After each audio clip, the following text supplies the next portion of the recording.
Poésie, comment faire de vrais vers? Titre curieux, n'est-ce pas?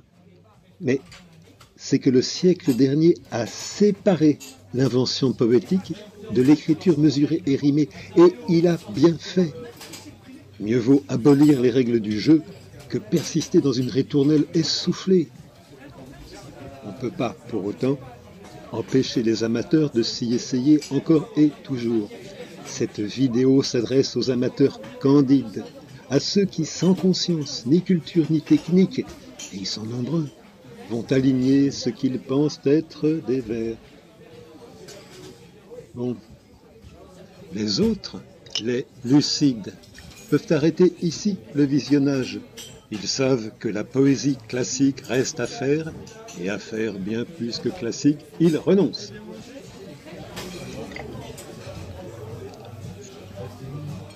Quant au rare piqué du désir de relever le défi, curieux qu'ils soient des fruits d'une quête bien absurde, ils savent, pour reprendre la formule que Debussy applique à la composition musicale, qu'il faut y laisser un peu de sa chère tranquillité.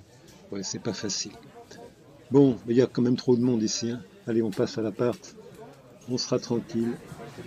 C'est parti. Allez, courage.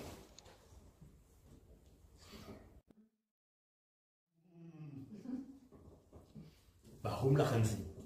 Nichts zu lachen, il n'y a rien de drôle là-dedans. Mais c'est toujours la même chose, ça fait 40 ans que j'entends ça maintenant. Alors, un jeune homme, entre 1000 autres comme lui, croit faire des alexandrins. Je lui fais remarquer gentiment, vraiment poliment, vraiment discrètement, que non. C'est moi qui suis incorrigible, de continuer encore et toujours à montrer ce qu'on ne voit pas. Il me répond. Vous avez raison sur la forme, les règles classiques de l'alexandrin. Et alors, ça fait de moi un illettré? J'ai jamais dit ça. Ou quelqu'un qui ne lit pas. Si vous n'aimez pas, passez votre chemin. La poésie n'est pas que la forme. J'aime bien le « que ».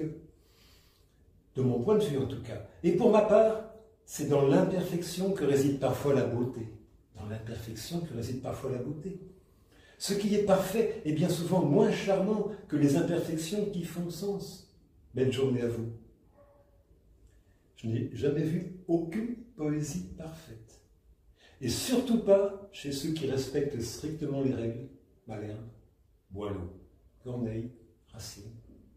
Non, au contraire, l'alexandrin, dans le total respect de la forme, c'est constamment la manière défectueuse de parler. Mais il ne s'en rend pas compte. Quelle confusion. Toujours les mêmes réponses. On forge un fantôme. La perfection est inexpressive. La perfection inexpressive. Quelle perfection? De quelle expression? On met un « que » réducteur devant la forme. C'est que la forme.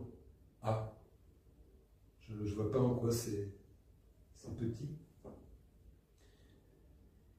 Là où je suis incorrigible, c'est dans le temps que j'ai pris pour la 1000e fois pour répondre. Mais c'est qu'il s'agit d'un jeune homme. Il n'est pas forcément coincé. On peut toujours rêver d'une sortie, une bonne fois pour toutes, de la doxa du siècle dernier. Je lui réponds « Bonjour, vous ne pouvez pas le savoir. Votre réponse est celle que je reçois depuis des décennies. Et je ne vous dis pas cela pour faire le malin, le monsieur qui sait, le donneur de leçons. C'est un fait, je reçois ça depuis des décennies.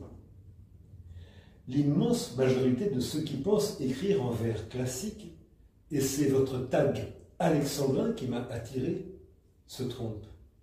Hiatus, alternance des rimes, singuliers et pluriels, mauvais comptage, etc. Non. L'alexandrin classique n'est pas cela. La poésie classique reste à faire, et à faire beaucoup plus que classique. Je vous le dis à vous, je ne l'ai pas écrit à ce jeune homme. La poésie doit être beaucoup plus que poésie. Ce genre de phrases creuses qui peuvent satisfaire les... Pas pour moi ce genre de conneries. J'ai tellement entendu ce que me dit ce jeune homme que je lui dis, vous trouverez une vidéo sur YouTube, des valeurs poétiques et autre chose qui fâche, moyen d'éviter de répondre au coup par coup. Normalement, quand j'entends ce qu'il me dit là, je m'avance cette vidéo qui dure presque 40 minutes. Mais je crois que la durée moyenne d'attention sur le net, c'est de 12 secondes. TikTok, Instagram, Facebook, c'est le ping-pong permanent, c'est le zapping. Faire des alexandrins sans la moindre faute de métrique est facile. J'en fais à volonté. Et bien sûr, ne fera jamais un poète. Mais je m'étonne que la plupart soient infoutus de faire un simple quatrain sans erreur. Si on aime la poésie, c'est qu'on devrait en principe en avoir lu. Je ne parle pas des saints piternels, Baudelaire, Rimbaud, mais des fondateurs. On y a pris plaisir, on les a lus, relus, on a fini par les savoir. On n'a plus à réfléchir sur diérèse, cinérèse, muet, hémistiche et tout le toutime. Ça s'imprime tout seul. Aucune difficulté. Et alors, le respect des règles, pour un poète, s'il est poète, diffère sa satisfaction, l'oblige à de cruels renoncements, à sacrifier des beautés de premier jet, le dégoût, le désarroi, mais aussi la certitude malgré tout qu'il y a quelque chose à atteindre, entrevu, soupçonné, possible. Le respect des contraintes nous montre, par les 1000 détours imposés, que nous sommes capables de bien plus de pensées que nous ne l'imaginons. Et le miracle a lieu? Pas toujours. Mais j'aime l'idée de Stravinsky. Les idées viennent. Le miracle a lieu. Un coup d'œil sur la page abandonnée, une nuit de sommeil. La trouvaille. Nous tirons de nous de quoi nous surprendre heureusement. Nous trouvons au final bien mieux que ce que nous cherchions, croyons chercher. Mais il y faut du temps. Culture, sensibilité. Le travail se goûte et le goût se travaille. J'ai fréquenté une personne qui m'a dit avoir adoré à l'époque le Célimène et le Cardinal, une suite de prolongements du Misanthrope, qui a été écrite par un certain Rampal, je ne sais plus son nom, son prénom, et en alexandrin. Les comédiens m'en avaient parlé, et j'ai regardé, j'ai tout de suite refermé, quoi. Ce ne sont pas des alexandrins, c'est truffé de fautes. Et cette même personne qui l'avait adoré, par la suite, 10 ans après, a retrouvé le texte, et cette personne avait appris ce qu'était le vers. Comme moi, elle n'a pas pu supporter une seule ligne de ce Célimène et le Cardinal. Je termine avec ce jeune homme. Je ne viendrai plus vous embêter. Parmi ceux que j'ai approchés ces dernières décennies, quelques-uns ne m'ont pas insulté, ni rejeté. En voici un qui, il y a 10 ans, rimait beau T et O-T-E et E, qui comptait lion pour un seul lion, ou bien qui rimait soleil, E-I-L, et pareil, E-I-L-S. Pas mal d'échanges, de controverses, il a fini par me croire. Il n'est pas le seul, mais ils sont peu nombreux à accepter, moins d'1 sur 1000. C'est Philippe Martineau qui m'a confié l'enregistrement de son incroyable poème Uranus. Lui et ceux qui ont accepté ce que je pouvais dire ont compris qu'il s'agit d'un jeu, arbitraire soit, mais comme aux Jeux Olympiques. On se mesure tous sur 100 mètres, pas sur 100,1. ni sur 99,9.